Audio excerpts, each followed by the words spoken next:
दिन है और गुरुवार के दिन भगवान विष्णु का दिन रहता है, जो कि बहुत सुंदर प्रवचन, सत्संग एवं भजन के लिए माना जाता है। और गुरुवार के दिन भगवान विष्णु का अवतार श्री राम और कृष्ण साक्षात विराजमान रहते हैं। बोलिए सियावर रामचंद्र भगवान की। आज मैंने बताने जा रहा हूँ कि राम का तीन माता जो थी, पहला कौशल्या, दूसरा सुमित्रा और तीसरा कैकेयी। कैकेयी माता के बारे में जैसा हम लोग सुनते हैं, जानते हैं कि मंथरा पर सरस्वती जी आ गई थी कैकेयी के दासी पर, और मंथरा कैकेयी को बुद्धि भ्रष्ट कर दी थी, और कैकेयी ने वनवास राम को मांग ली थी और भरत को राज मांग ली थी। लेकिन इसमें जो है हर एक तरह से सत्य नहीं माना जाता है। सत्य कुछ और है, जो कि प्रभु का रचा हुआ एक माया है। प्रभु ने जब जब धर्म की हानि होती है, यदा यदा ही धर्मस्य ग्लानिर्भवति भारत तदा तदा ही धर्म संस्थानम भवन्ति जुगे जुगे। तब तक अधर्म की हानि होती है जब जब, तब तब धर्म की स्थापना के लिए भगवान अवतार लेते हैं। उसी समय एक बार पुष्प वाटिका जो राजा दशरथ का बगीचा था, वहां पर श्री राम भगवान अकेले बैठे हुए थे। उसी समय कैकेयी रानी भी वहां पर घूर रही थी। तब श्री राम को उदास बैठा हुआ देखी।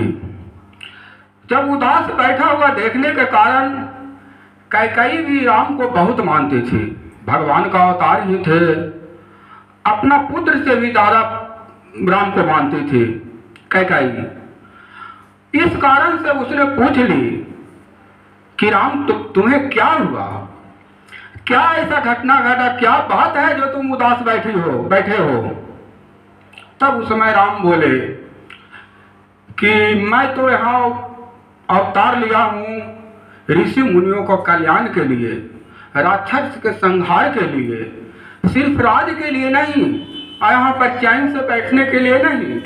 पिताजी हमारे एक क्षण के लिए भी कहीं जाने नहीं देते हैं, एक क्षण के लिए भी नहीं, हमेशा राम राम जपते रहते हैं, हमारा ध्यान रखते हैं। अब अगर मैं उन ऋषि मुनियों का कल्याण नहीं करूँगा और राक्षसों का संहार नहीं करूँगा, तो फिर जन्म का उद्देश्य ही क्या रह पाएगा। इसी चिंता में मैं बैठा हूँ। इसका निवारण कैसे हो माता, वो बताइए। तब कैकेयी कहती है कि मेरे पास हर तरह के निवारण है, और हमारे पास ऐसा आइडिया है जिसके कारण आपको ऋषि मुनियों का कल्याण करने का मार्ग आपको मिल सकता है। कैकेयी जो थी वो भी बहुत ज्ञानी थी और बहुत प्रतापी थी। वो भी एक बार जब देवासुर संग्राम हुआ था, तो उस समय इंद्रदेव ने उनको निमंत्रण भेजा था राजा दशरथ को कि आप आकर के हमारे तरफ से युद्ध कीजिए। तब देवासुर संग्राम में दशरथ है युद्ध के लिए गए, और साथ साथ कैकेयी सारथी बन करके गई। कैकेयी सारथी बन करके गई, और वहां पर देवासुर संग्राम हुआ। संग्राम में भारी युद्ध हुआ, इतना भारी युद्ध कि कहना क्या। उस समय युद्ध करते करते राजा दशरथ के पहिया का जो कील था, वह कील निकल गया। और जब पहिया का कील निकल गया और राजा भी मूर्छित होते होते बचे, तो जब कील निकल गया तो कैकेयी का जो वो हाथ था, एक हाथ कैकेयी का, वह ऋषि मुनि का प्रभाव से, कैकेयी का ऋषि थे दुर्वासा मुनि, दुर्वासा ऋषि, जो कि दुर्वासा ऋषि को पहले वो कैकेयी सेवा क्या करती थी, और उस सेवा भावना से दुर्वासा ऋषि ने उन्हें आशीर्वाद दी थी कि आपको एक हाथ ब्रज के कर देता हूँ, जिसको कि हर समय काम आएगा आपको। अब कोई आपको पछाड़ नहीं सकता है, चाहे युद्ध हो चाहे रणभूमि हो। अगर एक हाथ ब्रज का रहेगा तो कोई नहीं पछाड़ सकता है। वही दुर्वासा ऋषि आशीर्वाद दिए। दूसरा आशीर्वाद उनको दिए कि तुम्हारे यहाँ भगवान राम अवतार लेंगे तुम्हारे घर में, और तुम भगवान राम के गोद में खिलाओगी। ये दोनों आशीर्वाद तुमको देता हूँ। वही आशीर्वाद मिला हुआ था कैकेयी को, और वो कैकेयी जैसे ही रथ का पहिया का कील निकला तो कैकेयी ने अपना अंगुली उसमें डाल दी, जो हाथ ब्रज का था। रथ बच गया, रथ गिरने से बच गया, उसका चक्र निकलने से, चक्का निकलने से बच गया। और दशरथ को एकांत वास में ले गई, जहां की सुरक्षित स्थान था, और दशरथ को बचा ली। उस समय देवासुर से संग्राम हुआ था इतना भारी, और पहिया निकलने से बचा ली, राजा दशरथ को संकट से बचा ली। इससे राजा दशरथ बहुत प्रभावित हुए थे, और उन्होंने 2 वरदान मांगने के लिए आदेश दिए थे कि मैं तुमसे खुश हूं, तुम 2 वरदान मांगो। तो कैकेयी बोली कि अभी कोई वरदान की आवश्यकता नहीं है, अभी आप सुरक्षित घर चलिए, अयोध्या चलिए, और उस जब कभी जरूरत होगा तो मैं आपसे वरदान मांग लूंगी।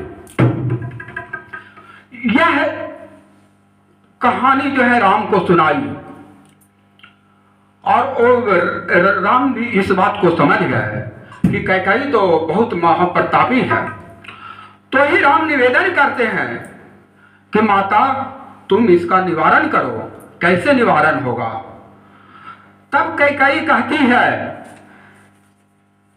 कि जहि विधिनाथ जहि विधिनाथ होई मोरा, करहु तो बेगी दास मैं तोरा।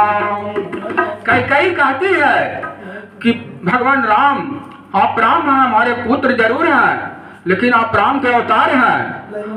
आपको इसमें किसी भी प्रकार का संकट, बंद करो तो हुआ, कि मेरा हित जो है आप जैसा चाहें उसी में मेरा भलाई है, और मुझे जैसा आप आदेश दें ऐसा करने में ही मेरी भलाई और हित है, और जग का कल्याण है। तो ही राम कहते हैं कि ये किसी भी तरह से उपाय किया जाए जिससे हमको वन में जाना जरूरी है, और वहां ऋषि मुनियों को कल्याण की जाए। यह सब जानकर कैकेयी माता तुरंत महल पर गई, और वहां पर अपने कोप भवन में, जहां पर अपना भवन था, वहां के बगल में कोप भवन था, वहां पर जाकर के कोप भवन में सो गई। किसी से मिलना जुलना सारा बंद कर दी। और उसके बाद राजा मनाने के लिए गए, राजा दशरथ। तो राजा दशरथ से अपनी समस्या कुछ भी नहीं बताते थे।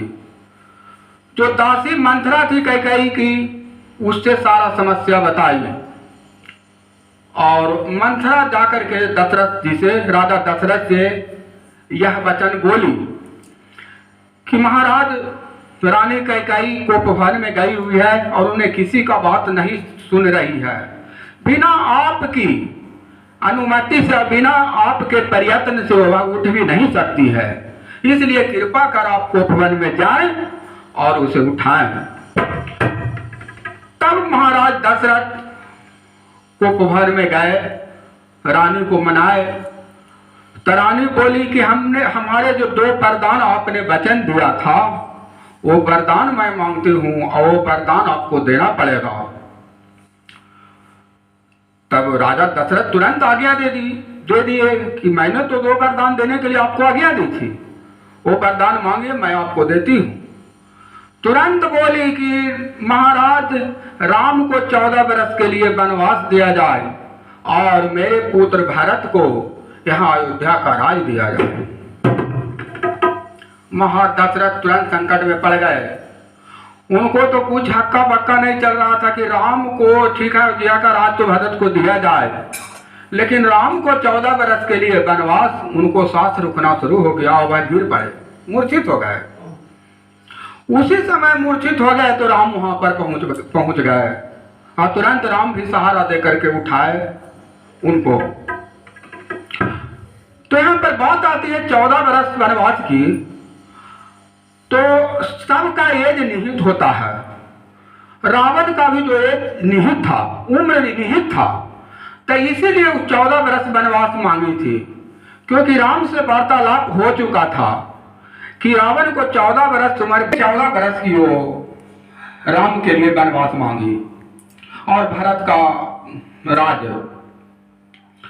राम वहां पर पहुंचे, तब राम समझाना बुझाना शुरू कर, लेकिन एक डर भी सता रहा था राजा दशरथ को कि अब लगता है कि जो श्रवण का जो शब्द भेदी बाण मारा था और जो श्रवण के माता पिता के द्वारा जो श्राप मिला था, वो श्राप अब लगता है बिल्कुल सत्य होने वाला है। एक बार दशरथ वन में शिकार खेलते खेलते वहां पर पहुंचे दशरथ जी, तो उस समय शिकार खेलते हुए जब पहुंचे तो एक नदी था और नदी के किनारे में श्रवण कुमार अपने माता पिता के लिए जल भर रहे थे। तो लोटनी जो था लोटा, उसमें जल भरते समय गड़गड़ाहट, पानी जब हिलता है तो गड़गड़ाहट की आवाज होती है, और जब गड़गड़ाहट की आवाज हुआ तब दूर ही से राजा दशरथ ने समझ लिया कि ये कोई हिरण जो है पानी पी रहा है, और उन्होंने शब्द भेदी बाण चला दिए, जो कि शब्द के अनुसार चलता है। जिधर से आवाज आ रहा है उधर ही जाकर छेद करेगा।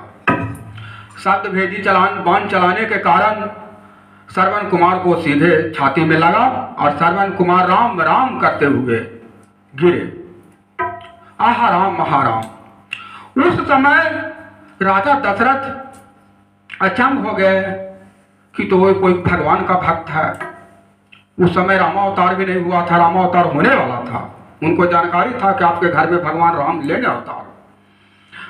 उस समय वहां पर गए, देखे कि श्रवण कुमार इस तरह से गिरे हुए हैं, तो श्रवण कुमार ने आदेश दिए कि महाराज मैं तो अब मर रहा हूं, लेकिन हमारा माँ बाप अंधे हैं, वो वहां पर बैठे हुए हैं, उनको आप जाकर के पानी पिला दीजिए। जब उन्होंने पानी लेकर के और दशरथ जी जब उनके माता पिता के नजदीक गए तो उनको चलने की आहट से, पैर की आहट से ही उनके माता पिता पकड़ लिए कि ये श्रवण कुमार नहीं है, ये कोई दूसरा है। उसी समय उनके माता पिता बोल उठे कि तुम कौन हो, मेरे पुत्र तुम नहीं जान पड़ते हो, तुम यहाँ क्यों आए हो, मेरा पुत्र कहाँ गया। तो उसी समय राजा दशरथ कहते हैं कि इस तरह से शब्द भेदी बाण चलाने के कारण हिरण समझ के मैंने बाण मारा, उनका श्रवण कुमार को मौत हो चुका। अब आपके पुत्र इस दुनिया में नहीं रहे, मेरे हाथ से पानी पी लीजिए और मेरे घर चलिए, हम आपको ले चलते हैं, वहां पर आपको स्वागत सत्कार सही व्यवस्था मिलेगा, किसी प्रकार की दिक्कत ना होगा, आपको किसी कष्ट नहीं होगा, महाराज आप कृपा करके चलिए। लेकिन वो तो पुत्र के वियोग में क्रुद्ध हो गए। दोनों ऋषि मुनि थे, उन्होंने श्राप दे दिए कि दशरथ जिस तरह से मैं पुत्र के वियोग में मर रहा हूं, उसी तरह से तुम भी पुत्र के वियोग में मरोगे। इस श्राप के कारण वह जो है इस समय जो मांग जो कैकेयी रात 14 वर्ष को वनवास की राम को, अब यहाँ पर उनको सत्य जान पड़ा कि अब तो राम के बिना, पुत्र के बिना हमको भी जाना पड़ेगा। और इसी सोच में वह डूब गए। उस समय वहां पर कोई भी पुत्र नहीं थे।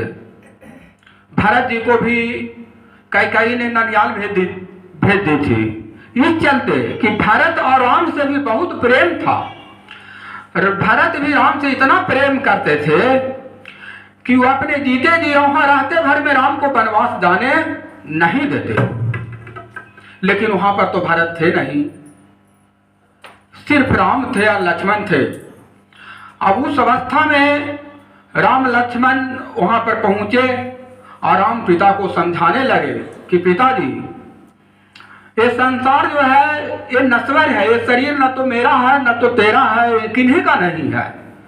इसको तो एक दिन विलीन होना ही है। लेकिन हमारे बन जाने में आपका 4 वचन सिद्ध होता है। एक वचन सिद्ध होता है कि माता जो आपसे 2 वरदान मांगी है, दोनों वरदान सत्य होगा। तीसरा है जो कि आपके पिता की आज्ञा सबसे बड़ा तीर्थकार होता है। एक पिता की आज्ञा 100 तीर्थ के बराबर होता है। प्रणाम सरकार। अगर पिता की आज्ञा माना जाए और पिता की आज्ञा के अनुसार चला जाए तो वह व्यक्ति हमेशा सुखी रहता है। इसमें भी रामायण में भी बताया गया है कि पिता की वचन हित हो या अनहित, हित हो या अनहित, परत राम हित अनहित जननी परत में परत सब कोई। पिता की आज्ञा को चाहे हित हो चाहे अनहित हो, माने उचित हो चाहे अनुचित हो, पिता की आज्ञा मानने में ही भलाई है। आपको ऐसा समझ में आएगा कि पिताजी बोल रहे हैं जो उचित नहीं है, लेकिन भगवान राम ही ऐसा विधान कर दिए हैं, ईश्वर ही ऐसा विधान कर दिए हैं कि पिताजी जो कहेंगे वो वह सत्य होगा। और उस दरमियान अगर पिताजी को बात नहीं मानते हैं तो हानि ही हानि होगा, उसमें भलाई नहीं होगा। इसलिए यहाँ पर आपका भी वचन मान करके अगर हमने वनवास जाते हैं तो इस समय मेरा हित ही होगा। तो इस समय चारों वचन जो है एक साथ निभाया जा रहा है। तो इसमें मेरा जो है वन में जाने में ही भलाई है। इसलिए आप हमें आज्ञा दीजिए ताकि वन में जाकर के ऋषि मुनियों को कृपा प्राप्त करें और उनका उद्धार करें और सारा राक्षस कुल को संहार कर इस धरती को पाप मुक्त बना दें। बोलिए श्यावर रामचंद्र भगवान की जय। फिर नहीं चल रहा है।